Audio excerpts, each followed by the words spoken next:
जब हम universe word का इस्तेमाल करते हैं तो इसके दो मतलब निकलते हैं। पहला पूरा यूनिवर्स और दूसरा ऑब्जर्वेबल यूनिवर्स। अगर बात करें पूरे यूनिवर्स की तो हमें अभी तक नहीं पता कि ये कितना बड़ा है, ये अनंत है या इसका कोई अंत भी है। इस पर भी खगोल शास्त्री एक मत नहीं है। दूसरी ओर अगर बात करें ऑब्जर्वेबल यूनिवर्स की तो ये यूनिवर्स का केवल वो भाग है जहां से अब तक प्रकाश हम तक पहुंचा है। नॉर्मली जब हम यूनिवर्स कहते हैं असल में हम ऑब्जर्वेबल यूनिवर्स की बात कर रहे होते हैं। उसी तरह जब हम एज ऑफ यूनिवर्स की बात करते हैं तो हम ऑब्जर्वेबल यूनिवर्स के अंतिम छोर की बात कर रहे होते हैं, न कि पूरे यूनिवर्स की। आशा करता हूं कि अब तक आप पूरे यूनिवर्स और ऑब्जर्वेबल यूनिवर्स के बीच का अंतर समझ चुके होंगे। चलिए अब आगे बढ़ते हैं और सबसे पहले ये जानने की कोशिश करते हैं कि पूरे यूनिवर्स का सेंटर कहाँ है। उसके बाद हम ऑब्जर्वेबल यूनिवर्स के सेंटर के बारे में जानेंगे। खगोल शास्त्रियों के अनुसार इस पूरे यूनिवर्स में कोई भी ऐसा पॉइंट मौजूद नहीं है जिसे इसका सेंटर कहा जा सके, क्योंकि ये हर दिशा में समान रूप से फैला है। इसका सीधा सा मतलब यह है कि इस संपूर्ण ब्रह्मांड का कोई केंद्र नहीं है। पर यह कैसे मुमकिन हो सकता है?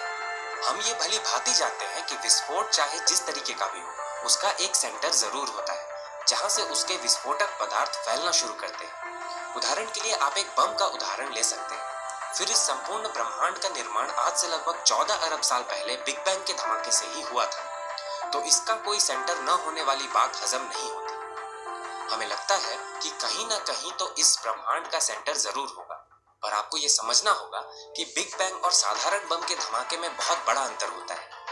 अगर आपसे मैं ये पूछूं कि एक बम का धमाका कहाँ होता है तो आप कहेंगे स्पेस में, यानी कि धमाका होने के लिए यहाँ स्पेस पहले से ही मौजूद होता है। पर बिग बैंग के साथ ऐसा बिल्कुल नहीं था। दरअसल बिग बैंग से पहले कोई स्पेस था ही नहीं। तो मेरा ये सवाल ही गलत होगा कि बिग बैंग कहाँ हुआ, क्योंकि कहाँ वर्ड भी स्पेस को ही रिप्रेजेंट करता है। आपने पढ़ा या सुना होगा कि बिग बैंग से पहले यह ब्रह्मांड एक छोटे से कण के रूप में मौजूद था, जिसमें एक भयंकर विस्फोट हुआ जिससे इस ब्रह्मांड की उत्पत्ति हुई। पर आज मैं आपको ये बताना चाहता हूँ कि ये सच नहीं बल्कि एक बहुत बड़ा मिसकंसेप्शन है, जिसे केवल इसलिए इस्तेमाल किया जाता है ताकि हम बच्चों को बिग बैंग को आसानी से समझा सके। दरअसल बिग बैंग न ही एक विस्फोट था और न ही कभी ये ब्रह्मांड केवल एक बिंदु के रूप में मौजूद था। बिग बैंग असल में क्या था, आइए समझते हैं।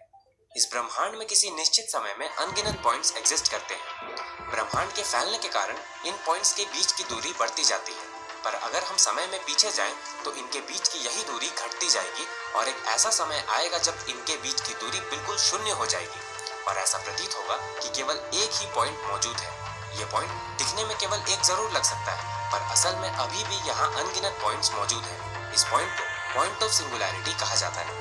यहाँ ये समझना जरूरी है कि कोई भी पॉइंट न तो बन रहा है और न ही नष्ट हो रहा है, केवल उनके बीच की दूरी में बदलाव आ रहा है। इसलिए ऐसा कहना गलत होगा कि इस ब्रह्मांड का निर्माण केवल एक पॉइंट से हुआ था, जिसके बाद इसने फैलना शुरू किया। सही स्टेटमेंट ये होगा कि ये यूनिवर्स ऐसे स्टेट से शुरू हुआ जहां अनगिनत पॉइंट्स पहले से मौजूद थे, पर उनके बीच की दूरी शून्य थी। उसके बाद उन पॉइंट्स के बीच की दूरी बढ़ने का सिलसिला शुरू हुआ जो आज तक जारी है। चूंकि सारे पॉइंट्स ने समान रूप से फैलना शुरू किया, ऐसा कोई खास पॉइंट था ही नहीं जहां से इस ब्रह्मांड की शुरुआत हुई। इस कारण इसका कोई सेंटर नहीं है। अगर अभी तक आप इस कंसेप्ट को नहीं समझ पाए हैं तो चलिए इसे एक गुब्बारे के उदाहरण से समझते हैं।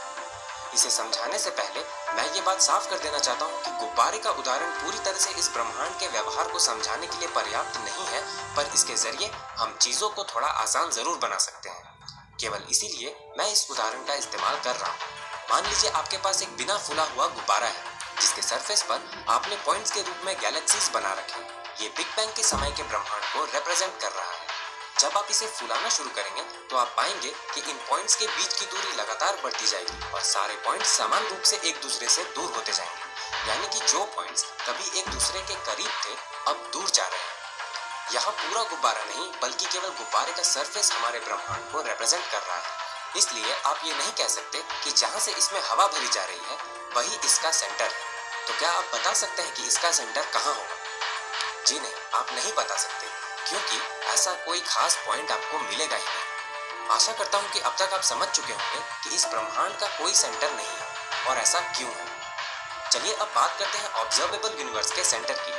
जैसा कि मैंने पहले ही बताया, ऑब्जर्वेबल यूनिवर्स पूरे यूनिवर्स का केवल वो भाग है जहां से प्रकाश अब तक हम तक पहुंचा है। इसका मतलब यह है कि ऑब्जर्वेबल यूनिवर्स का डायमीटर इस बात पर निर्भर करता है कि हम इस यूनिवर्स में कहाँ हैं। हमारा ऑब्जर्वेबल यूनिवर्स उन एलियंस के ऑब्जर्वेबल यूनिवर्स से अलग होगा जो हमसे 100 प्रकाश वर्ष दूर है, क्योंकि उनके ग्रह तक जो प्रकाश पहुंचा होगा वो हम तक नहीं पहुंचा। अगर ऑब्जर्वेबल यूनिवर्स के सेंटर की बात करें तो वो पूरी तरह से इस बात पर निर्भर करता है कि आप इस समय कहाँ मौजूद हैं। अगर आप इस समय पृथ्वी पर हैं तो पृथ्वी ही आपके ऑब्जर्वेबल यूनिवर्स का सेंटर बन जाएगा। अगर आप चांद पे हैं तो चांद सेंटर बन जाएगा और मंगल पर हैं तो मंगल ग्रह सेंटर बन जाएगा। अब आप सोच रहे होंगे कि ये कैसा होगा। चलिए इसे समझते हैं। चूंकि लाइट एक सीमित गति से चलती है, इससे चारों तरफ से आप तक पहुंचने में उतना ही समय लगता है, यानी कि हर दिशा से आप तक पहुंचने वाले लाइट ने आप तक पहुंचने के लिए बिल्कुल समान दूरी तय की होगी। अगर इस तरफ से लाइट को आप तक पहुंचने में 12 प्रकाश वर्ष लगे हैं तो उस तरफ से भी आप तक पहुंचने वाली लाइट को भी बिल्कुल उतना ही समय लगेगा। यानी कि हम जहां हैं उसे सेंटर मानकर ये सर्कल बनाए तो हमें हमारा ऑब्जर्वेबल यूनिवर्स मिल जाएगा। चूंकि इस ब्रह्मांड में जहां आप मौजूद हैं वहीं से ऑब्जर्वेबल यूनिवर्स की गणना हम करते हैं, वही स्थान इसका सेंटर बन जाता है। यानी कि फिलहाल हम पृथ्वीवासियों के लिए हमारी पृथ्वी ही हमारे ऑब्जर्वेबल यूनिवर्स का सेंटर है। दोस्तों, आज के इस एपिसोड में बस इतना ही। आशा करता हूँ कि यह एपिसोड आपको पसंद आया होगा। अगर ऐसा है तो इसे